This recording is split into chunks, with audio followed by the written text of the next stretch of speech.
Hallelujah, hallelujah. യേശുവേ ആരാധന, യേശുവേ ആരാധന.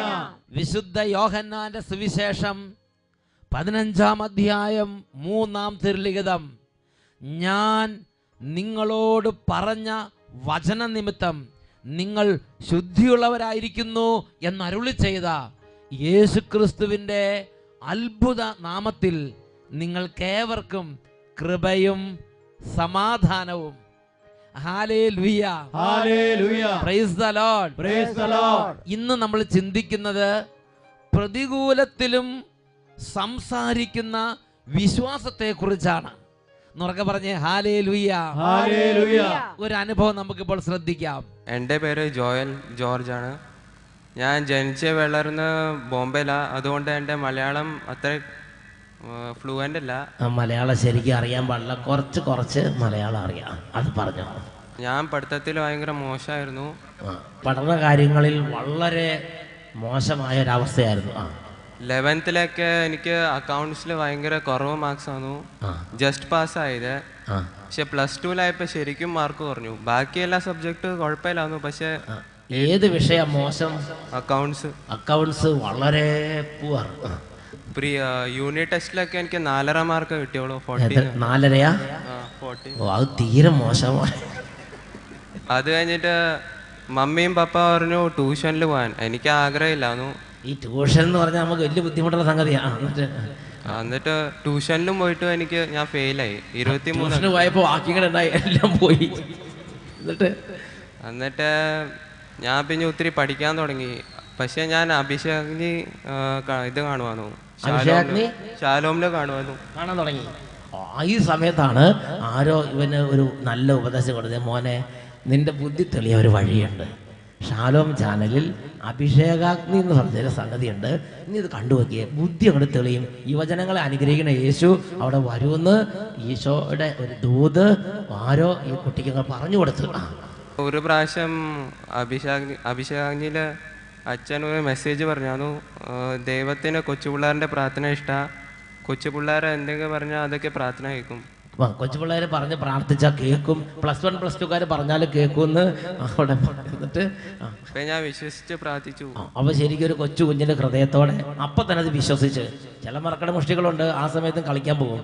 എന്നാൽ ഇവനത് വിശ്വസിച്ച് പ്രാർത്ഥിച്ച്. അപ്പൊ ഞാൻ പറഞ്ഞു, ദൈവമേ എനിക്ക് 80 മാർക്സ് എങ്കിൽ കിട്ടണമേ. എത്ര? 4.5 മാർക്കുള്ളൂ നമ്മുടെ പഴയ. അപ്പൊ നീ പ്രാർത്ഥിച്ചത് 80%. ആക്ച്വലി എനിക്ക് 40 മാർക്ക് കിട്ടാണ്ടിരുന്നേ. പക്ഷെ ഞാൻ എന്നാലും പറഞ്ഞു 80. പ്രാർത്ഥിക്കുമ്പോ എനിക്ക് 40 കിട്ടിയാൽ മതി എന്ന് പറയാനൊന്നുമില്ല, ഈ 80 കിട്ടട്ടെ എന്ന് പറഞ്ഞങ്ങോട്ട് പ്രാർത്ഥിച്ചു. അത് ഒരു അത്ഭുതം തന്നെ സംഭവിക്കാൻ വേണ്ടി തന്നെയാണ് പറഞ്ഞത്. 80 മാർക്ക് വേണമെന്ന് പറഞ്ഞാൽ പ്രാർത്ഥിച്ച. പക്ഷെ എൻ്റെ അടുത്ത് പപ്പ പറഞ്ഞു, എടാ ഇത്ര കുറച്ചെന്തിനാ വയ്ക്കണം, കുറച്ചും കൂടെ കൂടുതൽ വയ്ക്കാൻ പറ്റേ. പപ്പ മോശമില്ലല്ലോ. അപ്പൊ ഞാൻ പറഞ്ഞു, ദൈവമേ, എന്നാലും ഞാൻ ഓർത്തു, ദൈവമേ എനിക്ക് 90 മാർക്സ് എങ്കിലും കിട്ടണമേ.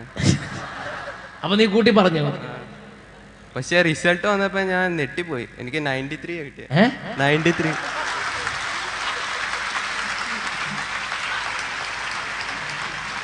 എന്ത്? 93. ശരിക്കും നോക്കിയായിരുന്നു. എന്റെ പേര് തന്നെയായിരുന്നോ? എനിക്കും അറിയാൻ പോലെ 93 ആണ്. കണ്ടപ്പോ നെട്ടിപ്പോയി. ഇവന് തന്നെ സംശയം. ഇവൻ ഒരു ഞെട്ടലോടെയാണ് ഇത് കണ്ടവണ ഒരു ഇടിവാള്. ഫസ്റ്റ് ടൈം എനിക്ക് കിട്ടിയ. അത്ര സെക്കൻഡ് ഹയസ്റ്റ് ആണ് 93. എന്നിട്ട് പള്ളിയിൽ പ്രൈസും കിട്ടി, ഫസ്റ്റ് പ്രൈസ്. രണ്ട് കരങ്ങൾ ഉയർത്തി കൈയടിച്ച് കർത്താവിനെ ആരാധിക്കാം. ആരിലും ആരാധ്യൻ നീ, രാജാധിരാജാവു നീ. ആരിലും ആരാധ്യൻ നീ, രാജാധിരാജാവു നീ. പാടി പുകട്ടിടും ഞാൻ എല്ലാ നാളും നിൻ സ്തുതികൾ. പാടി പുകട്ടിടും ഞാൻ എല്ലാ നാളും നിൻ സ്തുതികൾ. എല്ലാ നാളും നിൻ സ്തുതികൾ. ഹല്ലേലൂയ, ഹല്ലേലൂയ. പ്രിയപ്പെട്ട സഹോദരങ്ങളെ, കൊച്ചുപിള്ളേരുടെ പ്രാർത്ഥന ഈശോയ്ക്ക് വളരെ ഇഷ്ടമാണ്. ഈ അഭിഷേകാഗ്നിയിൽ ഇപ്പോൾ ഈ ശുശ്രൂഷ കൂടുന്ന +1 +2 പഠിക്കുന്ന കുട്ടികൾ, കോളേജിൽ പഠിക്കുന്നവർ, ജോലിയുടെ കാര്യങ്ങൾക്ക് വേണ്ടി അന്വേഷിക്കുന്ന യുവതി യുവാക്കന്മാർ, വിദ്യാർത്ഥിനികൾ, എല്ലാവരുടെയും ഓരോരുത്തരുടെയും കാര്യങ്ങളിൽ ഈ അഭിഷേകാഗ്നിയുടെ സമയത്ത് യേശു ശ്രദ്ധാലുവാണ്. എന്നുറക്കെ പറഞ്ഞേ ഹല്ലേലൂയ, ഹല്ലേലൂയ. അഭിഷേകാഗ്നി കണ്ടുകൊണ്ടിരുന്നപ്പോൾ ആ മകൻ ബോംബെയിലിരുന്ന് പറഞ്ഞു, കർത്താവേ എനിക്ക് 4.5 മാർക്കാം, അത് മാറി ഒരു 80%. പിന്നെ വെട്ടി പറഞ്ഞു 90%. അങ്ങനെ ദൈവം അവൻ്റെ ആ പ്രാർത്ഥന ആ മൂലയിരുന്ന് ആ വീട്ടിലിരുന്ന് അവൻ പറഞ്ഞത് ദൈവം കേട്ടു. അതേപോലെ അവൻ്റെ വിദ്യാഭ്യാസ ജീവിതത്തിൽ കർത്താവ് ഇടപെട്ടു. എന്നുറക്കെ പറഞ്ഞേ ഹല്ലേലൂയ, ഹല്ലേലൂയ. 2 കരങ്ങൾ നന്നായിട്ട് ഉയർത്തിപ്പിടിക്കാം. രോഗികളെ സുഖമാക്കുന്ന കർത്താവിൻ്റെ അത്ഭുത ശക്തി ഇന്നിപ്പോൾ വ്യാപരിക്കാൻ പോവുകയാണ്. നിങ്ങളുടെ ഭവനത്തിൽ രോഗികളുണ്ടെങ്കിൽ ആ രോഗികളുടെ മേൽ ഇപ്പോൾ വലിയ ശക്തി ഇറങ്ങും.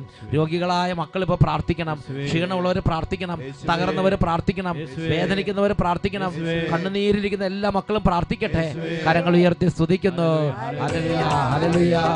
ഓ, രോഗികളെ സുഖമാക്കുന്ന കർത്താവിൻ്റെ അത്ഭുത ശക്തി, ഓ വിടുവിക്കുന്ന കർത്താവിൻ്റെ ശക്തി ഈ രാത്രി ഈ മക്കളുടെ മേൽ അതിശയമായി ഇറങ്ങാൻ പിതാവേ ഇടപെടണമേ. Hallelujah, hallelujah. രോഗികളെ സുഖമാക്കുന്ന ശക്തി കർത്താവിൻ അത്ഭുത ശക്തി. ദൈവജനത്തിന്മീതെ ഇപ്പോൾ നിറഞ്ഞു കവിഞ്ഞിടട്ടെ. യേശുവിൽ നിന്നും ശക്തി പുറപ്പെട്ട് സൗഖ്യം വിടുതൽ ഇന്നീ ജനതയിൽ ഒഴുകട്ടെ. യേശുവിൽ നിന്നും ശക്തി പുറപ്പെട്ട് സൗഖ്യം വിടുതൽ ഇന്നീ ജനതയിൽ ഒഴുകട്ടെ. ബന്ധനങ്ങൾ അഴിയട്ടെ, അടിമത്തങ്ങൾ മാറട്ടെ. യേശുവിന്റെ നാമത്തിൽ വിടുതൽ പ്രാപിച്ച് കൈകൾ ഉയർത്തി കൈയടിച്ച് അഴിയട്ടെ, അടിമത്തങ്ങൾ മാറട്ടെ. യേശുവിന്റെ നാമത്തിൽ വിടുതൽ പ്രാപിച്ചിടട്ടെ. കർത്താവേ, ഇപ്പോൾ അങ്ങനെ അത്ഭുതമായ ഒരു ശക്തി സമൂഹത്തിലേക്ക് അവിടുന്ന് കരുണാപൂർവ്വം വർഷിക്കണമേ. തളർന്ന് കിടക്കുന്നവര്, കിടന്ന കിടപ്പത്തിന് കിടക്കുന്നവര്, ക്യാൻസർ ഉള്ളവര്, ട്യൂമർ ഉള്ളവര്, മഞ്ഞപ്പിത്തം ബാധിച്ചവര്, കരൾ സംബന്ധമായ രോഗമുള്ളവര്, ആമാശയത്തിൽ ക്യാൻസർ ബാധിച്ചവര്, ഉദര സംബന്ധമായ പീഡയുള്ളവര്, ഗർഭാശയ രോഗമുള്ളവര്, എല്ലാ രോഗികളെയും ഇപ്പോൾ ഈശോയെ അവിടുന്ന് തൊട്ട് സുഖപ്പെടുത്തണമേ. സൗഖ്യദായകൻ യേശുവേ, കൈകൾ നീട്ടണമേ. വിടുതൽ പ്രാപിക്കാൻ ഞങ്ങൾ സൗഖ്യം നേടിയിടാൻ. സൗഖ്യദായകൻ യേശുവേ, കൈകൾ നീട്ടണമേ. വിടുതൽ പ്രാപിക്കാൻ ഞങ്ങൾ യജ്ഞം നേടിയിടാൻ. യേശുവിൻ തിരുമുറിവാലെ വ്യാധികൾ മാറട്ടെ. ദൈവശക്തിയാ രോഗാണുക്കൾ ഇല്ലാതാകട്ടെ. യേശുവിൻ തിരുമുറിവാലെ വ്യാധികൾ മാറട്ടെ. ദൈവശക്തിയാ രോഗാണുക്കൾ ഇല്ലാതാകട്ടെ. കൈകൾ ഉയർത്തി കൈയടിച്ച് അഴിയട്ടെ, അടിമത്തങ്ങൾ മാറട്ടെ. യേശുവിന്റെ നാമത്തിൽ വിടുതൽ പ്രാപിച്ചിടട്ടെ. ബന്ധനങ്ങൾ അഴിയട്ടെ, അടിമത്തങ്ങൾ മാറട്ടെ. യേശുവിന്റെ നാമത്തിൽ വിടുതൽ പ്രാപിച്ചിടട്ടെ. ബന്ധനങ്ങൾ അഴിയട്ടെ, അടിമത്തങ്ങൾ മാറട്ടെ. യേശുവിന്റെ നാമത്തിൽ വിടുതൽ ആവർത്തിച്ച് ബന്ധനങ്ങൾ അഴിയട്ടെ, അടിമത്തങ്ങൾ മാറട്ടെ. യേശുവിന്റെ നാമത്തിൽ വിടുതൽ പ്രാപിച്ചിടട്ടെ. ബന്ധനങ്ങൾ അഴിയട്ടെ, ഡെലിവറൻസ് മാറട്ടെ. യേശുവിന്റെ നാമത്തിൽ വിടുതൽ പ്രാപിച്ചിടട്ടെ. ബന്ധനങ്ങൾ അഴിയട്ടെ, കുടുംബങ്ങൾ വിടുതൽ പ്രാപിക്കട്ടെ. യേശുവിന്റെ നാമത്തിൽ വിടുതൽ പ്രാപിച്ചിടട്ടെ. വിശ്വാസത്തോടെ അഴിയട്ടെ, അടിമത്തങ്ങൾ മാറട്ടെ. യേശുവിന്റെ നാമത്തിൽ യേശുവിന്റെ നാമത്തിൽ വിടുതൽ പ്രാപിച്ചിടട്ടെ. അത്ഭുത നാമശക്തിയാൽ വിടുതൽ പ്രാപിച്ചിടട്ടെ. യേശുവിന്റെ നാമത്തിൽ വിടുതൽ പ്രാപിച്ചിടട്ടെ. കരങ്ങൾ ഉയർത്തി ഉറക്കെ സ്തുതിക്കുന്നു. ഹല്ലേലൂയ, ഹല്ലേലൂയ, ഹല്ലേലൂയ. കർത്താവേ, ഇപ്പോൾ അത്ഭുതത്തിന്റെ ശക്തി അയക്കണമേ. രോഗത്തിന്റെ ആധിപത്യങ്ങൾ തകരട്ടെ. പൈശാചിക പീഡകൾ വിട്ടുപോകട്ടെ. മാരക വ്യാധികൾ ഒഴിഞ്ഞു പോകട്ടെ. തിന്മയുടെ ആധിപത്യങ്ങൾ തകരട്ടെ. ദുർബാധകളെ ശാസിക്കുന്നു, അന്ധകാര പീഡകളെ ശാസിക്കുന്നു, എതിർശക്തികളെ ശാസിക്കുന്നു. എല്ലാ തരത്തിലുള്ള കൂടോത്ര ശക്തികളെ ബന്ധിക്കുന്നു, മന്ത്രവാദ ശക്തികളെ ബന്ധിക്കുന്നു, എല്ലാ ക്ഷുദ്രക്രിയകളെ ബന്ധിക്കുന്നു. ദൈവമക്കളെ പീഡിപ്പിക്കുന്ന നാരകീയ സേനകളെയും ഉപദ്രവമായ ശക്തികളെയും യേശുവിന്റെ നാമത്തിൽ ആട്ടിപ്പായിക്കുന്നു. വിട്ടുപോകട്ടെ. ഹല്ലേലൂയ, ഹല്ലേലൂയ, ഹല്ലേലൂയ, ഹല്ലേലൂയ. കർത്താവേ, ഈ മക്കളിലും ഇവരുടെ കുടുംബങ്ങളിലും ഇവരുടെ വംശങ്ങളിലും കാലങ്ങളായി ഇവരെ പിടികൂടിയിരിക്കുന്ന മാറി മാറി വരുന്ന രോഗങ്ങൾ, തുടർച്ചയായിരുന്ന അപകടങ്ങൾ, അനർത്ഥങ്ങൾ, ആത്മഹത്യകൾ, മാനസിക രോഗങ്ങൾ, തിന്മകൾ യേശുനാമത്തിൽ വിട്ടുമാറി പോട്ടെ. Hallelujah, hallelujah. യേശുവേ, യേശുവേ, യേശുവേ, ഇപ്പോൾ വിടുതൽ നൽകണമേ. ഇപ്പോൾ അഭിഷേകം ചെയ്യണമേ. ഇപ്പോൾ ഇപ്പോൾ സ്പർശിക്കണമേ. Hallelujah, hallelujah. ബാലിക ബാലന്മാരെ തുടരണമേ കർത്താവേ. വിദ്യാർത്ഥികളെ അനുഗ്രഹിക്കണ കർത്താവേ. യുവതി യുവാക്കന്മാരെ തടസ്സങ്ങൾ മാറട്ടെ, വിവാഹ തടസ്സങ്ങൾ മാറട്ടെ, ജോലി തടസ്സങ്ങൾ മാറട്ടെ, വിദ്യാഭ്യാസ തടസ്സങ്ങൾ മാറട്ടെ. Hallelujah, hallelujah. യേശുവേ, യേശുവേ, യേശുവേ, കൃപ നിറയട്ടെ, പ്രാർത്ഥന നിറയട്ടെ, അഭിഷേകം നിറയട്ടെ, വിശ്വാസം നിറയട്ടെ, തീഷ്ണത നിറയട്ടെ, ഉണർവ് നിറയട്ടെ, ദൈവസ്നേഹം നിറയട്ടെ. Hallelujah, hallelujah. യേശുവേ ആരാധന, യേശുവേ ആരാധന, യേശുവേ ആരാധന, യേശുവേ, യേശുവേ, യേശുവേ. We surrender all our hearts. Hallelujah, hallelujah. With all our might, with all our strength, we worship you, O Lord. We adore you, O Lord. We glorify you, O Lord. Hallelujah. You are the Lord. You are my Savior. You are my Redeemer.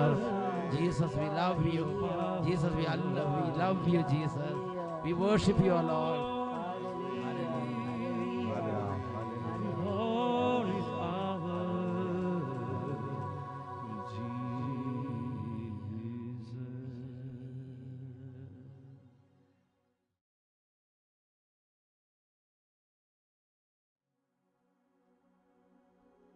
Isho മിശിഹായുടെ എല്ലാ വാഗ്ദാനങ്ങൾക്കും ഞങ്ങൾ യോഗ്യരാകുവാൻ സർവേശ്വരന്റെ പരിശുദ്ധമാതാവേ, ഞങ്ങൾക്ക് വേണ്ടി അപേക്ഷിക്കണമേ. നിത്യം പിതാവും പുത്രനും പരിശുദ്ധാത്മാവുമായ സർവേശ്വര എന്നേക്കും ആമേൻ. ഈശോ മിശിഹായ്ക്ക് സ്തുതിയായിരിക്കട്ടെ. Praise the lord. Praise the lord. സ്വസ്ഥാനങ്ങളിലേക്ക് അല്പനേരം നമുക്ക് ഇരിക്കാം. പ്രിയപ്പെട്ട സഹോദരങ്ങളെ, ഇന്ന് നമ്മൾ ചിന്തിക്കുന്നത് പ്രതികൂലത്തിലും സംസാരിക്കുന്ന വിശ്വാസത്തെക്കുറിച്ചാണ്. Hallelujah, hallelujah. അനേകരുടെ ജീവിതങ്ങളിൽ സഹനങ്ങളെ ദൈവം അനുവദിച്ചപ്പോൾ അവരുടെ വിശ്വാസത്തിൽ അവർക്ക് ഒരിക്കലും മറക്കാൻ പറ്റാത്ത ഒരു അനുഭവം കൊടുക്കാൻ കൂടി ദൈവം ആഗ്രഹിച്ചിട്ടുണ്ട്. പ്രാർത്ഥന കേൾക്കുന്നില്ല എന്ന അനുഭവത്തിലൂടെ ദൈവം നയിക്കുമ്പോൾ ജീവിതത്തിൽ ഒരിക്കലും മറക്കാൻ പറ്റാത്തൊരു പ്രാർത്ഥനാനുഭവം നൽകാൻ വേണ്ടി കൂടിയാണ് ദൈവം അങ്ങനെ ഒരു സാഹചര്യം നൽകിയത് എന്ന് തിരിച്ചറിയണം. എന്നുറക്കെ പറഞ്ഞേ ഹല്ലേലൂയ, ഹല്ലേലൂയ. രാജാക്കന്മാരുടെ 2-ാം പുസ്തകം 20-ാം അധ്യായം 1 മുതൽ 12 വരെ തിരുലിഖിതങ്ങൾ. അവിടെ ദൈവത്തിന് പ്രിയപ്പെട്ട ഒരു മകനെയാണ് ബൈബിൾ നമുക്ക് പഠിപ്പിച്ചു തരുന്നത്. ഹെസക്കിയ രാജാവ്. അദ്ദേഹം ഭയങ്കരമായ ദൈവത്തിൻ്റെ പ്രിയപ്പെട്ട മകനാണ്. എന്നാൽ അദ്ദേഹത്തിന് രോഗം പിടിച്ച് എത്ര നോക്കിയിട്ട് മാറുന്നില്ല, പ്രാർത്ഥിച്ചിട്ട് മാറുന്നില്ല, ചികിത്സിച്ചിട്ട് മാറുന്നില്ല. ആ രോഗത്തിൽ അദ്ദേഹത്തിന് ദൈവത്തിൻ്റെ ഒരു അരുളപ്പാട് ലഭിക്കുകയാണ്. ഈ രോഗം സുഖപ്പെടുകയില്ല, നീ മരിക്കും. ആ വചനഭാഗം നമുക്കൊന്ന് വായിച്ചു കേൾക്കാം. 2 രാജാക്കന്മാർ 20-ാം അധ്യായം 1 തൊട്ട് 4 വരെ വാക്യങ്ങൾ. അവിടെ ഇങ്ങനെയാണ് വായിക്കുന്നത്. ഹെസക്കിയ രോഗബാധിതനായി മരണത്തോടടുത്തു. ആമോസിൻ്റെ പുത്രൻ യേശയ്യാ പ്രവാചകൻ അടുത്ത് ചെന്ന് പറഞ്ഞു, കർത്താവ് അരുളി ചെയ്യുന്നു, നീ വീട്ടുകാര്യങ്ങൾ ക്രമപ്പെടുത്തുക, എന്തെന്നാൽ നീ മരിക്കും, നീ സുഖം പ്രാപിക്കുകയില്ല. പ്രിയപ്പെട്ട സഹോദരങ്ങളെ, ദൈവം ആ മനുഷ്യനോട് പറയുകയാണ്, നീ മരിക്കും, നീ സുഖം പ്രാപിക്കുകയില്ല. ഇതൊരു ഡോക്ടർ പറയണതല്ല, ചികിത്സിക്കുന്ന ഡോക്ടറോ അല്ലെങ്കിൽ വീട്ടിൽ നമ്മളെ പരിചരിക്കുന്ന നമ്മുടെ കൂടെ നിൽക്കുന്നവരോ നമ്മുടെ അപ്പനമ്മമാരോ നമ്മുടെ ജീവിത പങ്കാളിയോ മക്കളോ പറയുന്നത് പോലെ അല്ല ഇത്. ദൈവം നേരിട്ട് പറയാണ്, നീ സുഖം പ്രാപിക്കില്ല, നീ മരിക്കും. അതുകൊണ്ട് നീ വേഗം തന്നെ വീട്ടുകാര്യങ്ങൾ ക്രമപ്പെടുത്തുക. പ്രിയപ്പെട്ട സഹോദരങ്ങളെ, നമ്മളോടാണ് ദൈവം ഇത് പറഞ്ഞു. ചിന്തിച്ചു, ഒരു ഡോക്ടർ തന്നെ പറയുമ്പോൾ നമ്മുടെ മനസ്സ് വേദനിക്കുകയാണ്. ഈ ക്യാൻസർ ഇനി മാറില്ല, മരിക്കുള്ളൂ, അല്ലെങ്കിൽ ഈ രോഗം മാറില്ല, മരിക്കുള്ളൂ എന്ന് പറഞ്ഞു എന്ന് വിചാരിക്കും. അല്ലെങ്കിൽ ഡോക്ടർ പറയണ്ട, ഒരു ബ്ലഡ് ക്യാൻസർ വന്നു, അത് ഇനി ചികിത്സിച്ച് രക്ഷപ്പെടാൻ നൂറില്ല, മരിക്കുന്നു എന്ന് അറിവ് കിട്ടിയ ഒരു വ്യക്തി, അദ്ദേഹത്തിൻ്റെ വേദനയും തകർച്ചയും ഞാൻ കണ്ടതാണ്. പ്രിയപ്പെട്ട സഹോദരങ്ങളെ, അപ്പം ലോകത്തിലെ മനുഷ്യർ പറയുമ്പോൾ അല്ലെങ്കിൽ ലോകപ്രകാരം നമുക്കത് മരിക്കാൻ സാധ്യതയുണ്ട് എന്നൊരു അറിവ് കിട്ടുമ്പോൾ തന്നെ എത്രയോ മനപ്രയാസവും എത്രയോ ഭാരവുമാണ് നമ്മുടെ ഹൃദയത്തെ ഭരിക്കുക. അപ്പോൾ ഇത് ലോകമോ മനുഷ്യരോ നമ്മുടെ മനസ്സോ അല്ല, നേരിട്ട് ദൈവം പറയുകയാണ്. നമ്മളൊരു കാര്യത്തിന് ആശ്രയിക്കുന്ന ദൈവത്തെ, ആ ദൈവം പറയാണ്, നിന്റെ ഈ രോഗം സുഖപ്പെടുകയില്ല, നീ മരിക്കും. തീർച്ച, ഉറപ്പ്, തീരുമാനം ദൈവം അറിയിച്ചു, നീ മരിക്കും. അതുകൊണ്ട് വീട്ടുകാര്യങ്ങൾ വേഗം ക്രമപ്പെടുത്തുക എന്ന് തീരുമാനം ദൈവം അറിയിച്ചു. പ്രിയപ്പെട്ട സഹോദരങ്ങളെ, ഹെസക്കിയ നല്ല മനുഷ്യനാണ്. അദ്ദേഹത്തിൻ്റെ മനസ്സിൻ്റെ ഡെപ്ത്, ഹൃദയത്തിൻ്റെ വിശ്വാസ ഡെപ്ത് ഇവിടെ കാണുകയാണ്. രണ്ടാമത്തെ മൂന്നാമത്തെ വാക്യങ്ങൾ നമ്മൾ കാണുന്നത് എങ്ങനെയാണ്? ഹെസക്കിയ ചുമരിലേക്ക് മുഖം തിരിച്ച് കർത്താവിനോട് പ്രാർത്ഥിച്ചു. കർത്താവേ, ഞാൻ എത്ര വിശ്വസ്തമായും ആത്മാർത്ഥമായുമാണ് അങ്ങയുടെ മുമ്പിൽ നന്മ പ്രവർത്തിച്ചത് എന്ന് ഓർക്കണമേ. പിന്നെ അവൻ ദുഃഖത്തോടു കൂടെ കരഞ്ഞു. അവൻ ദൈവത്തിൻ്റെ മുമ്പിൽ സംസാരിക്കാൻ വേണ്ടി ചെല്ലുകയാണ്. അവൻ കാര്യം അവൻ്റെ കിടക്കയിലാണ് കിടക്കുന്നതെങ്കിലും അവൻ ആ ഭിത്തിയോട് ചേർന്ന് ഭിത്തിയിലേക്ക് തിരിഞ്ഞ് സ്വന്തം കിടക്കയിൽ, രോഗക്കിടക്കയിലാണ് കിടക്കുന്നതെങ്കിലും അവൻ നിൽക്കുന്നതും സംസാരിക്കുന്നതും ദൈവത്തിൻ്റെ മുമ്പിലാണ്. അവൻ ഈ ജീവിതകാലം മുഴുവൻ ഏത് ദൈവത്തെ ആരാധിച്ചുവോ, അവൻ ഈ ജീവിതകാലം മുഴുവൻ ഏത് ദൈവത്തിൻ്റെ നാമത്തിൽ ശുശ്രൂഷ ചെയ്തുവോ, അവൻ ഈ ജീവിതകാലം മുഴുവൻ ഏത് ദൈവത്തിൻ്റെ വചനത്തെ പ്രകീർത്തിച്ചുവോ, അതേ ദൈവത്തിൻ്റെ മുമ്പിലാണ് ആ കിടക്കയിൽ നാം കിടന്നുകൊണ്ട് പറയുന്ന ന്യായവാദങ്ങൾ നിരത്തപ്പെടുന്നത്. അവിടെ അദ്ദേഹം ആ ചുമരിലേക്ക് തിരിഞ്ഞിട്ട് അവിടെ കിടന്നിട്ട്, ആ കിടക്കയെ കിടന്നിട്ട് പറയുകയാണ്, ഞാൻ എൻ്റെ ജീവിതകാലത്ത് ചെയ്ത നന്മകളും എൻ്റെ ജീവിതകാലത്ത് അങ്ങേ ആരാധിച്ചതും അങ്ങയുടെ വഴികളിലൂടെ നടന്നതും ഓർക്കണമേ എന്ന് പറഞ്ഞിട്ട് ഹൃദയവ്യതയോടെ കരഞ്ഞിട്ട് പറയുകയാണ്, എനിക്ക് മരിക്കാൻ ഇഷ്ടമല്ല, എനിക്ക് ജീവിക്കണം എന്ന് ദൈവത്തിൻ്റെ മുമ്പിൽ സംസാരിക്കുകയാണ്. പ്രിയപ്പെട്ട സഹോദരങ്ങളെ, പ്രതികൂലത്തിലും ദൈവത്തിൻ്റെ മുമ്പിൽ സംസാരിക്കാൻ ശക്തിപ്പെടുത്തിയ വിശ്വാസം ആ ഹൃദയത്തിൽ ഉണ്ടായിരുന്നു. പ്രതികൂലത്തിലും തളരാതെ ജീവിതത്തെ ബലപ്പെടുത്തുന്ന ഒരു വിശ്വാസം ആ ഹൃദയത്തിൽ ഉണ്ടായിരുന്നു. അതിന് ഉത്തരവുണ്ട്, അതിന് മറുപടിയുണ്ട്, അതിന് ഫലമുണ്ട്. അതാണ് നാലാമത്തെ വാക്യം. കൊട്ടാരത്തിൻ്റെ അങ്കണം വിട്ടുപോകുന്നതിന് മുമ്പ് തന്നെ യെശയ്യായ്ക്ക് കർത്താവിൻ്റെ അരുളപ്പാടുണ്ടായി. നീ മടങ്ങിച്ചെന്ന് എൻ്റെ ജനത്തിൻ്റെ രാജാവായ ഹെസക്കിയായോട് അവൻ്റെ പിതാവായ ദാവീദിന്റെ ദൈവമായ കർത്താവ് ഇപ്രകാരം അറിയിക്കുന്നു എന്ന് പറയുക. ഞാൻ നിന്റെ കണ്ണുനീർ കാണുകയും പ്രാർത്ഥന കേൾക്കുകയും ചെയ്തിരിക്കുന്നു. ഞാൻ നിന്നെ സുഖപ്പെടുത്തും. 3-ാം ദിവസം നീ കർത്താവിൻ്റെ ആലയത്തിലേക്ക് പോകും. നിന്റെ ആയുസ് 15 വർഷം കൂടി നീട്ടും. പ്രിയപ്പെട്ട സഹോദരങ്ങളെ, അവൻ്റെ ന്യായവാദങ്ങൾ, അവൻ്റെ സംസാരം, അവൻ്റെ ഇടപെടൽ, അവൻ്റെ കണ്ണുനീര് അവൻ്റെ ജീവിതത്തിലേക്ക് മരിക്കുന്നത് വരെ, അവൻ്റെ ജീവിതകാലം മുഴുവൻ ഓർക്കാവുന്ന വിധം ഒരു ദൈവാനുഭവത്തിലേക്ക് അവനെ നയിച്ചു, ഒരു പ്രാർത്ഥനാനുഭവത്തിലേക്ക് അവനെ നയിച്ചു, ഒരു വിശ്വാസാനുഭവത്തിലേക്ക് അവനെ നയിച്ചു. എന്നുറക്കെ പറഞ്ഞേ ഹല്ലേലൂയ. നമ്മുടെ പ്രതികൂലത്തിൽ നാം പറയുന്നതും നാം സംസാരിക്കുന്നതും നാം കരയുന്നതും നമ്മുടെ രോഗക്കടകയിൽ നമ്മൾ തിരിഞ്ഞു കിടക്കുമ്പോൾ മനസ്സിൽ കൂടെ നാം വിശ്വാസ ചിന്തകളിൽ ദൈവത്തോട് ഇടപെടുന്നതും ഒരു നിസ്സാര കാര്യമല്ല. ദൈവം അത് കേൾക്കുന്നുണ്ട്, അതിന് മറുപടിയുണ്ട്, അതിന് അനുഗ്രഹമുണ്ട്. നമ്മൾ നെഗറ്റീവ് പറഞ്ഞാലും അങ്ങനെ തന്നെ, ദൈവത്തെ ദുഷിച്ച് പറഞ്ഞാലും അങ്ങനെ തന്നെ. ദൈവത്തിൻ്റെ സന്നിധിയിലാണ് ആ വാക്കുകളെല്ലാം ചെന്ന് നിവദിക്കുന്നത്. ദൈവത്തിൻ്റെ സന്നിധിയിലാണ് ആ പ്രാർത്ഥനകളെല്ലാം എത്തിച്ചേരുന്നത്. പ്രിയപ്പെട്ട മക്കളെ, ബൈബിളിൽ വിശുദ്ധ ലിഖിതത്തിൽ വിശുദ്ധ മാർക്കോസിന്റെ സുവിശേഷത്തിൽ 7-ാം അധ്യായം 24 മുതൽ 30 വരെ തിരുലിഖിതങ്ങളിൽ മറ്റൊരു വ്യക്തിയെ ദൈവത്തിൻ്റെ വചനം പരിചയപ്പെടുത്തി തരുന്നുണ്ട്. സീറോ ഫിനീഷ്യൻ സ്ത്രീയുടെ വിശ്വാസം എന്നാണ് അതിൻ്റെ ഹെഡിങ് തന്നെ. യേശു ഒരു ഭവനത്തിൽ വന്ന് അധികം പേരും അറിയാതെ അവിടെ പ്രാർത്ഥിക്കുകയും ശുശ്രൂഷ ചെയ്യുന്നത് ആഗ്രഹിച്ചു. എന്നാൽ അവന് മറഞ്ഞിരിക്കാൻ സാധിച്ചില്ല. 7-ാം അധ്യായം 25-ാമത്തെ വാക്യത്തിൽ പറഞ്ഞിങ്ങനെയാണ്, ഒരു സ്ത്രീ അവനെക്കുറിച്ച് കേട്ട് അവിടെ എത്തി. അവൾക്ക് അശുദ്ധാത്മാവ് ബാധിച്ച ഒരു കൊച്ചു മകൾ ഉണ്ടായിരുന്നു. ആ സ്ത്രീ വന്ന് അവൻ്റെ കാൽക്കൽ വീണു. അവൾ സീറോ ഫിനീഷ്യൻ വംശത്തിൽപ്പെട്ട ഒരു ഗ്രീക്കുകാരിയായിരുന്നു. ആ അമ്മയ്ക്ക് ഒരു കുട്ടിയുടെ ദുഃഖം പറയാനുണ്ട് യേശുവിനോട്. പിശാച് ബാധിച്ച ആ മകളുടെ ആ ദുഃഖവും ഭാരവും കണ്ട അമ്മ അത് ഈ ഭൂമിയിൽ ആർക്കും സുഖപ്പെടുത്താൻ പറ്റാത്തത് കൊണ്ട് യേശുവിൻ്റെ അടുത്തേക്ക് ആ ദുഃഖവും ഭാരവുമായിട്ട് വന്നിരിക്കുകയാണ്. അപ്പോൾ യേശു അവളോട് പറയുന്നുണ്ട്, അയ്യോ സ്ത്രീ, നീപ്പോ ഇത് മക്കൾക്കുള്ള അപ്പം എടുത്ത് നായ്ക്കൾക്ക് കൊടുക്കുന്നത് ശരിയല്ല. നിന്റെ രോഗം, നിന്റെ കാര്യത്തിൽ ഇടപെടാൻ ഞാൻ ഉദ്ദേശിച്ചിട്ടില്ല. നിനക്കിപ്പോൾ അനുഗ്രഹം ഇല്ല എന്ന് തന്നെയാണ് യേശു ആ സ്ത്രീയോട് പറഞ്ഞത്. പക്ഷേ അവൾ നിരാശപ്പെടുകയോ തളരുകയോ എതിർക്കുകയോ ദൈവത്തോട് മത്സരിക്കുകയോ ഒന്നും ചെയ്യുന്നില്ല. അവളുടെ ആ വിശ്വാസന ഡെപ്ത് അവിടെ കാണുകയാണ്. അവൾ യേശുവിനോട് ചോദിക്കുകയാണ്. 7-ാം അധ്യായം 28-ാം തിരുലിഖിതം. അവൾ പറഞ്ഞു, കർത്താവേ, അത് ശരിയാണ്, എങ്കിലും മേശയ്ക്ക് കീഴെ നിന്ന് നായ്ക്കളും മക്കൾക്കുള്ള അപ്പക്കഷ്ണങ്ങളുടെ ബാക്കി തിന്നുന്നുണ്ടല്ലോ.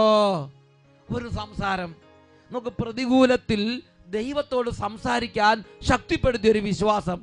പ്രിയപ്പെട്ട സഹോദരങ്ങളെ, ഉടനെ തന്നെ യേശു എന്ത് പറഞ്ഞു? നമുക്ക് യേശു അതിനെ അപ്രീഷിയേറ്റ് ചെയ്യാണ്. അതാണ് 29-ാമത്തെ 30-ാമത്തെ തിരുലിഖിതങ്ങൾ. അവൻ അവളോട് പറഞ്ഞു, ഈ വാക്ക് മൂലം നീ പൊയ്ക്കൊള്ളുക, പിശാച് നിന്റെ മകളെ വിട്ടുപോയിരിക്കുന്നു.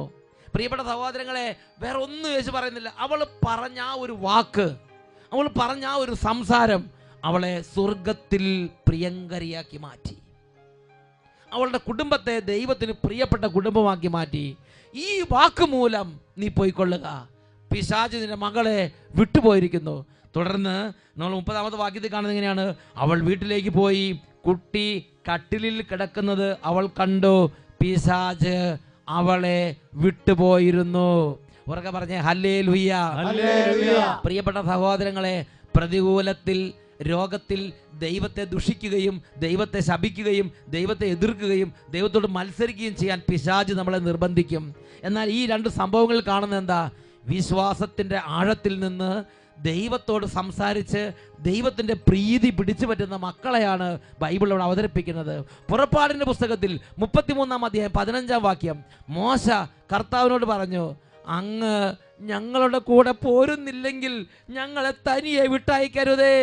കർത്താവേ, അങ്ങ് എന്നോടും അങ്ങയുടെ ഈ ജനത്തോടും കൂടെ യാത്ര ചെയ്യുമെങ്കിൽ ഞാനും അങ്ങയുടെ ജനവും ഭൂമുഖത്തുള്ള മറ്റെല്ലാ ജനതകളെക്കാളും വ്യത്യസ്തരായിരിക്കും. ഉടനെ കർത്താവ് മറുപടി പറയാണ്. കർത്താവ് മോശയോട് പറഞ്ഞു, നീ ആവശ്യപ്പെട്ട ഈ കാര്യവും ഞാൻ ചെയ്യും. എന്തെന്നാൽ നീ എൻ്റെ പ്രീതി നേടിയിരിക്കുന്നു, നിന്നെ എനിക്ക് നന്നായിട്ടറിയാം. പ്രിയപ്പെട്ട സഹോദരങ്ങൾ, ദൈവം മോശയോട് പറഞ്ഞു, നീ പൊക്കോ, നീ ജനത്തെ കൊണ്ടുപോക്കോ, ഞാൻ അനുഗ്രഹിച്ചോളാം. അപ്പോൾ മോശ ദൈവത്തോട് സംസാരിക്കാൻ മുതിരുകയാണ്. ദൈവത്തോട് പ്രതികൂലത്തിൽ നീ പൊക്കോ എന്നൊക്കെ പറഞ്ഞപ്പോൾ പോകാതെ അവിടെ നിന്ന് ദൈവത്തോട് സംസാരിക്കാൻ ശക്തിപ്പെടുത്തിയൊരു വിശ്വാസം മോശയുടെ ഉള്ളിലുണ്ടായിരുന്നു. അപ്പോൾ അതെന്തായി? അവനെ കൂടുതൽ പ്രിയങ്കരനാക്കി മാറ്റി. നീ എൻ്റെ പ്രീതി നേടിയിരിക്കുന്നു, നിന്നെ എനിക്ക് നന്നായി അറിയാമെന്ന് പറഞ്ഞ് ദൈവം ഇഷ്ടത്തോടുകൂടെ പറയാണ്, നീ ആവശ്യപ്പെട്ട ഈ കാര്യവും ഞാൻ നിനക്ക് ചെയ്തു തരും. എന്തെന്നാൽ നീ എൻ്റെ പ്രീതി നേടിയിരിക്കുന്നു, നിന്നെ എനിക്ക് നന്നായിട്ട് അറിയാം എന്ന് പറഞ്ഞ് മോശയുടെ കൂടെ നടക്കുന്ന ദൈവം. പുറപ്പാടിന്റെ പുസ്തകം 33-ാം അധ്യായം 15-ഉം 16-ഉം 17-ഉം തിരുലിഖിതങ്ങളിലാണ് മക്കളെ ഈ ഒരു സംസാരം നമ്മൾ കാണുന്നത്. പ്രിയപ്പെട്ട സഹോദരങ്ങളെ, ഈ ദൈവത്തിന് മുമ്പിൽ ഈ രാത്രി ഹൃദയം തുറന്ന് മനസ്സിന്റെ വേദന ഒന്ന് പങ്കിടുമോ? അവിടുന്ന് നിശ്ചയമായും കുടുംബത്തിലും ജീവിതത്തിലും വരുന്ന അനുഭവം കൊണ്ട് നിങ്ങളെ ആശ്വസിപ്പിക്കും. പരിശുദ്ധ കുർബാനയുടെ മുമ്പിൽ ഈ സമയം നമുക്ക് പ്രാർത്ഥിക്കാം.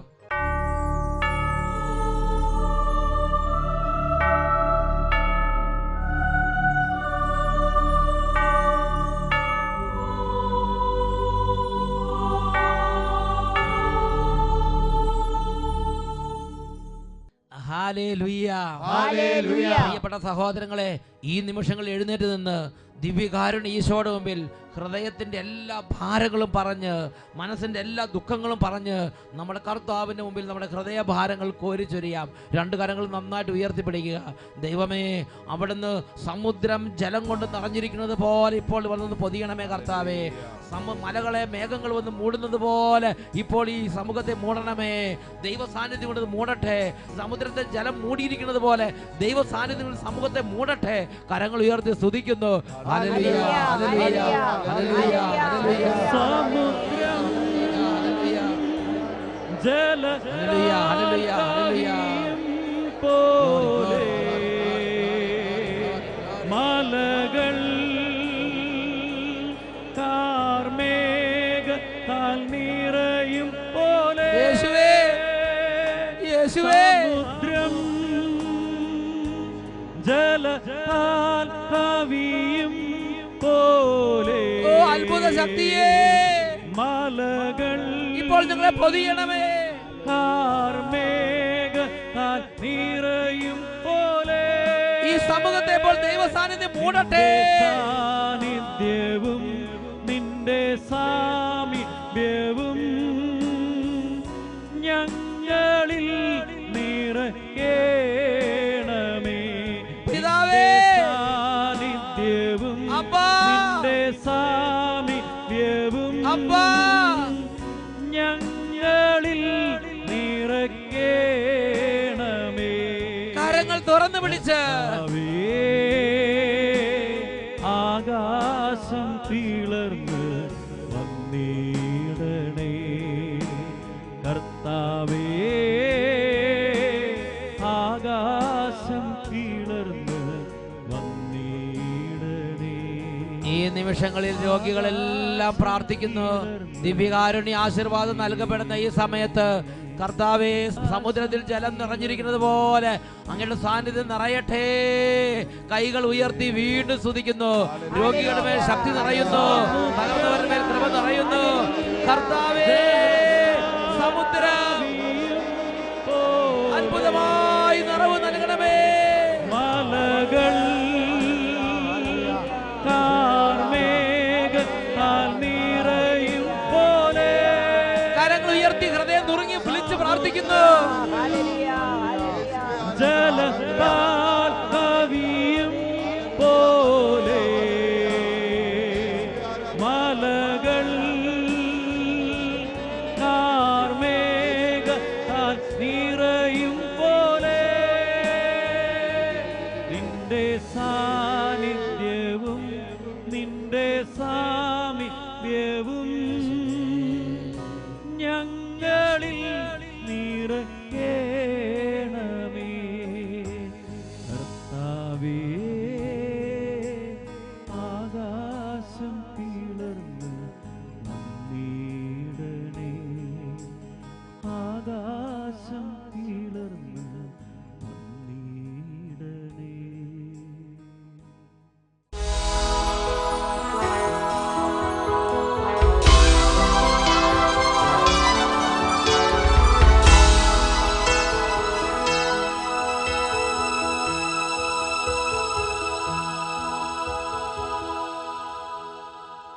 യാക്കോബിൻ ദൈവം എന്റെ ദൈവം, ഇസ്ഹാക്കിൻ ദൈവം എന്റെ ദൈവം.